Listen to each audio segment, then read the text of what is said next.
Hello प्यारे साथियों, आप सभी को वेलकम है आपका अपने यूट्यूब चैनल एनआर क्लासेज में। हम सब यहाँ पर दोस्तों देख आए क्लास 10th के हिंदी का गद्य चैप्टर का 7वां पाठ, जिसका नाम है परंपरा का मूल्यांकन। हमने इससे पहले दोस्तों 6 चैप्टर तक के ऑब्जेक्टिव सवाल और उस चैप्टर से पूछे जाने वाले सब्जेक्टिव सवाल को दोस्तों हमने दिया है। ये 7वां पाठ है जिसका नाम है परंपरा का मूल्यांकन। दोस्तों बहुत अच्छा चैप्टर है। हम इस वीडियो में भी कुल 50 सवाल लेकर आए हैं और इस पाठ से पूछे जाने वाले कुल सब्जेक्टिव सवाल दोस्तों लेकर आए हैं। ठीक है, तो वीडियो के अंत तक बन रहिएगा दोस्तों। अच्छे लगे तो जरूर लाइक शेयर और कमेंट करेंगे।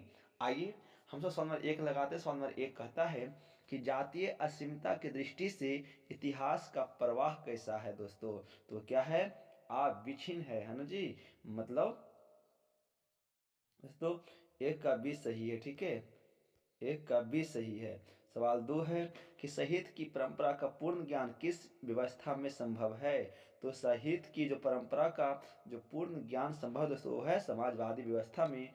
2 का सी सही है दोस्तों। ठीक है, क्या है, 2 का सी सही है यहाँ पे।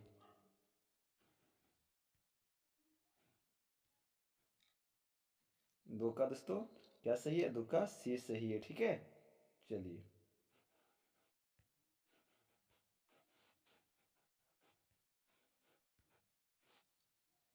सवाल नंबर 3 की बात करें। नंबर 3 जो हमारा है वो क्या है।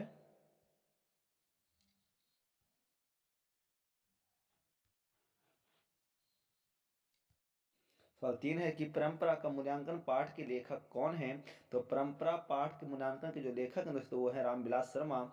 3 का सी सही होगा। ठीक है, 3 का क्या सही है, 3 का सी सही है। सवाल नंबर 4 कि रामविलास शर्मा का जन्म कहाँ हुआ था। तो रामविलास शर्मा का जन्म जो हुआ है वो उत्तर प्रदेश में हुआ है। ऑप्शन डी सही है। ठीक है, चलिए आगे की ओर बढ़ते हैं। सवाल नंबर 5 को देखते हैं। सवाल नंबर 5 क्या कहता है जो कि रामविलास शर्मा का जन्म कब हुआ था जी। तो रामविलास शर्मा का जन्म हुआ है 10 अक्टूबर 1912 ईस्वी में। 5 का दोस्तों सी सही है। सवाल 6 कि रामविलास शर्मा कौन राज्य में पढ़ने गए थे। तो रामविलास शर्मा जो दोस्तों पढ़ने गए थे वह आपके लखनऊ शहर में। 6 का ए सही है। ठीक है, आइए सवाल आगे को बढ़ते हैं। सवाल 7 की बात करते हैं कि रामविलास शर्मा किस विद्यालय में पढ़ने गए थे। तो रामविलास शर्मा दोस्तों पढ़ने के लिए गए थे विश्वविद्यालय लखनऊ में। 7 का डी सही है। सवाल 8 है कि रामविलास शर्मा का निधन कब हुआ था, कहाँ हुआ था। तो रामविलास शर्मा का दोस्तों जो निधन हुआ है वो हमारा दिल्ली में हुआ है। ऑप्शन दोस्तों बी सही होगा। ठीक है, ऑप्शन क्या सही है जी, दोस्तों ऑप्शन बी सही है। ठीक है, ऑप्शन दोस्तों क्या भी सही है। सवाल नंबर 9 की आइए कि रामविलास शर्मा का निधन किस ईस्वी में हुआ था। तो रामविलास शर्मा का दोस्तों जो निधन हुआ है वो हमारा 30 मई 2000 ईस्वी को। 9 का दोस्तों ए सही है। 9 का क्या सही है, 9 का ए सही है। सवाल 10 कि रामविलास शर्मा ने लखनऊ विश्वविद्यालय के किस विभाग में अध्यापन कार्य किया था। तो रामविलास शर्मा लखनऊ विश्वविद्यालय के दोस्तों जो अध्यापन कार्य उन्होंने किया है वो अंग्रेजी में किया है। ऑप्शन डी सही होगा। सवाल आगे को बढ़ते हैं। सवाल से 11 क्या कहता है उसके बारे में। ठीक है, सवाल 11 क्या कहता है, सवाल 11 की ओर देखते हैं। सवाल 11 जो हमारा जो कह रहा है कि रामविलास शर्मा किस संस्थान के निर्देशक बने। तो रामविलास शर्मा जो है के एम हिंदी संस्थान के संस्थापक बने थे दोस्तों। 11 का ए सही था। सवाल 12 है कि निराला की साहित्य साधना के रचनाकार कौन है। तो वह है रामविलास शर्मा जी। 12 का डी सही है। सवाल 13 परंपरा के मूल्यांकन किस विद्या की रचना है। तो परंपरा का मूल्यांकन है दोस्तों वह एक निबंध है। ऑप्शन बी सही है।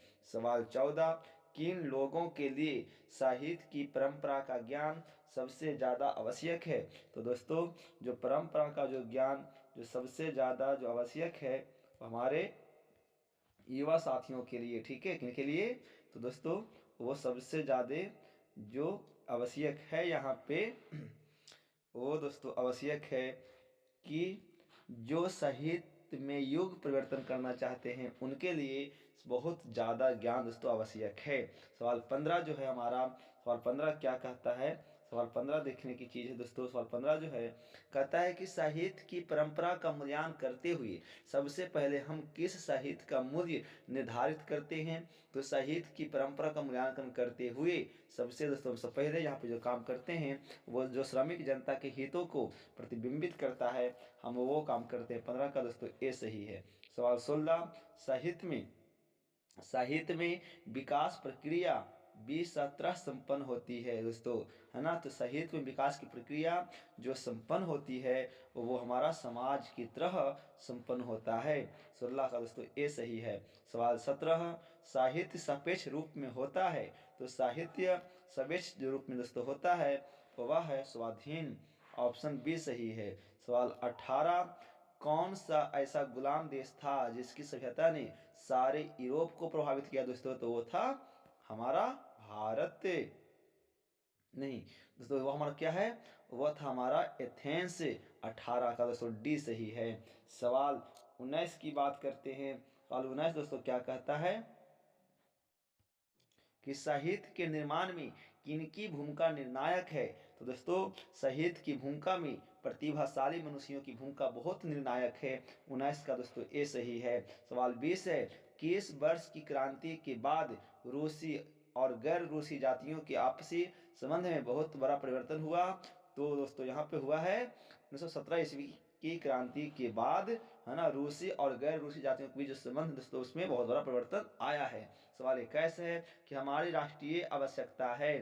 तो हमारी जो राष्ट्रीय जो आवश्यकता है वो है समाजवाद होने का नाम। हम अपने अंदर समाजवाद करना चाहेंगे तो और बेहतर हमसे यहाँ पे कर पाएंगे। ठीक है। सवाल नंबर 22 जो है कि साहित्य की परंपरा का पूर्ण ज्ञान किस व्यवस्था में ही संभव है। तो समाजवादी व्यवस्था में दोस्तों 22 का सी सही है। सवाल नंबर 23 समाजवादी व्यवस्था किस संस्कृति से नाता नहीं तोड़ती। तो समाजवादी जो व्यवस्था हमारा जो है वो प्राचीन संस्कृति से नाता नहीं तोड़ता है। 23 का सी सही है। सवाल 24 है परंपरा का मूल्यांकन किसकी पुस्तक है। तो रामविलास शर्मा का दोस्तों 24 का ए सही है। आइए मेरे प्यारे साथियों हम सब यहाँ पे सवाल नंबर 25 को देखते हैं और सवाल दोस्तों आगे को बढ़ते हैं। सवाल 25 जो हमारा कहता है कि जगत प्रगतिशील आलोचना का विकास होता है। तो प्रगतिशील आलोचना का जो विकास दोस्तों होता है वह साहित्य की परंपरा के ज्ञान से। 25 का भी सही है दोस्तों। सवाल 26 सभ्यता का हर स्तर क्या होना क्या नहीं होता। तो सभ्यता का जो हर स्तर है वो दोस्तों हमारा वर्ग युद्ध नहीं होता। 26 का सी सही है। सवाल 27 साहित्य सापेक्ष रूप में क्या होता है। तो साहित्य सापेक्ष जो रूप में होता है वो दोस्तों है यहाँ पे क्या स्वाधीन, है ना, ऑप्शन डी सही है। सवाल 28 है एंथ्रेस किस महादेश में है। दोस्तों आपको बताना है कि एंथ्रेस किस महादेश में है जी। ठीक है। तो दोस्तों जो एंथ्रेस जो महादेश है ना दोस्तों वो हमारा यूरोपीय महादेश में है। ऑप्शन ए सही है। सवाल 29 जो है कि बायरन किस भाषा के कवि हैं। तो दोस्तों जो बायरन थे वह हमारा अंग्रेजी भाषा के कवि हैं। सवाल 29 सही है। सवाल 30 निराला की साहित्य साधना किनकी वृत्ति है। तो रामविलास शर्मा की दोस्तों 30 का सी सही है। आइए सवाल दोस्तों आगे बढ़ते हैं और सवाल नंबर यहाँ पे दोस्तों 31 को देखते हैं। सवाल नंबर 31 क्या कहता है। यह हमारा सवाल 31 है और 31 है कि निराला की साहित्य साधना कितने खंडों में रचित है। तो निराला की जो साहित्य साधना है वह 3 खंडों में रचा गया है दोस्तों। 31 का भी सही है। सवाल 32 प्रेमचंद और उनका युग किनकी रचना है। तो प्रेमचंद और उनका युग जो लिखा गया है वो डॉक्टर रामविलास शर्मा का लिखा गया है। 32 का डी सही है। सवाल 33 लैटिन कवि कौन है दोस्तों। तो जो लैटिन कवि हैं वो हैं ब्राजील। ऑप्शन 33 का ए सही दोस्तों सही होगा। ठीक है। चलिए सवाल 24 सवाल 34 जो है तार सप्तक में कितने कवियों की कविताएं संग्रहित है दोस्तों। तो कुल 7 कवियों की कविताएं संग्रहित है इसलिए इसको तार सप्तक कहा गया। ऑप्शन डी सही है। सवाल 35 अज्ञेय ने तार सप्तक कम संपादित किया है। तो 1943 ईस्वी में दोस्तों। 35 का भी सही है। सवाल 36 शर्मा जी ने पुरस्कार की राशि किसे दान स्वरूप दिया। तो शर्मा जी ने पुरस्कार की राशि जो दान स्वरूप में दोस्तों दिया है वह भारत सरकार को दिया है ना जी। ऑप्शन 36 का सी सही है मेरे प्यारे साथियों। सवाल 37 को देखते हैं। सवाल 37 क्या कहता है? सवाल 37 जो है कि आदिम का शाब्दिक अर्थ है, तो दोस्तों अति प्राचीन। 37 का ए सही है। सवाल 38, परंपरा का मूल्यांकन सहित की कौन सी विधियां है? तो दोस्तों यह एक निबंध है। 38 का डी सही है। सवाल 39, हरिश्चंद्र किसकी रचना है? तो हरिश्चंद्र जो है डॉक्टर रामविलास शर्मा की रचना है। दोस्तों 39 के डी सही है। सवाल 40, हरिश्चंद्र शर्मा की मृत्यु कब और कहाँ हुई थी? तो हरिश्चंद्र शर्मा की मृत्यु जो हुआ है दोस्तों वह 2000 ईस्वी दिल्ली में हुआ है। ऑप्शन दोस्तों बी सही है। सवाल 41 है, साहित्य की परंपरा का पूर्ण ज्ञान किस व्यवस्था में संभव है? तो समाजवादी व्यवस्था में। 41 का सी सही है। सवाल 42, रामविलास शर्मा निम्नलिखित में से क्या हैं? तो रामविलास शर्मा दोस्तों एक आलोचक हैं। 42 का ए सही है मेरे प्यारे साथियों। आइए हम यहाँ पे सवाल 43 और 44 दोस्तों देखते हैं। सवाल 43 हमारा क्या कहता है? परंपरा का मूल्यांकन किसकी पुस्तक है? तो रामविलास शर्मा का। 43 का ए सही है। सवाल 44, प्रगतिशील आलोचना का विकास दोस्तों होता है तो साहित्य के परंपरा ज्ञान से। 44 का दोस्तों बी सही होगा मेरे प्यारे साथियों। आइए अब हम यहाँ पे सवाल 45 को देखते हैं। सवाल 45 हमारा क्या कहता है दोस्तों? यह रहा सवाल 45 हम सबके सामने। सवाल 45 जो है कि सभ्यता का हर स्तर क्या नहीं होता? तो वर्ग युद्ध नहीं होता है। 45 का सी सही है। सवाल 46, साहित्य सापेक्ष रूप में क्या होता है दोस्तों? तो साहित्य सापेक्ष के रूप में जो होता है वह होता है स्वाधीन होता है। 46 डी सही है। सवाल 47, एथेंस किस महादेश में है? तो एथेंस दोस्तों यूरोपीय महादेश में है। 47 के ए सही है। सवाल 48, इस कहानी के लेखक का जन्म कब हुआ है? तो दोस्तों ये कहानी का जो लेखक का जो जन्म हुआ था यानी जो परंपरा का मूल्यांकन जो पाठ है उस पाठ के जो लेखक रामविलास शर्मा जी हैं उनका जन्म 10 अक्टूबर दोस्तों 12 ईस्वी में हुआ है। ऑप्शन दोस्तों 48 का ए सही है।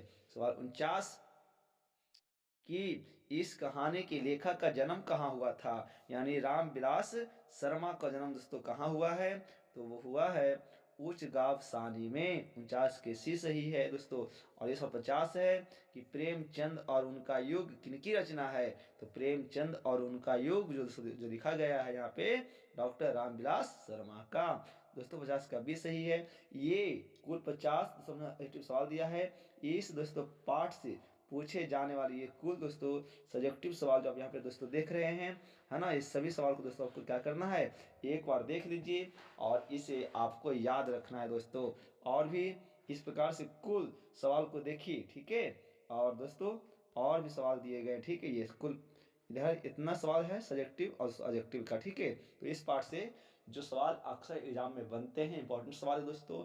तो आशा करते हैं कि वीडियो अच्छा लगा होगा। इसी प्रकार से आप दोस्तों पूरे वीडियो को देखते रहिए। तब तक नमस्कार, मिलते हैं अगले वीडियो में। थैंक्स फॉर वॉचिंग, जुड़े रहिए इन आवर क्लास के साथ। जय हिंद, वंदे मातरम।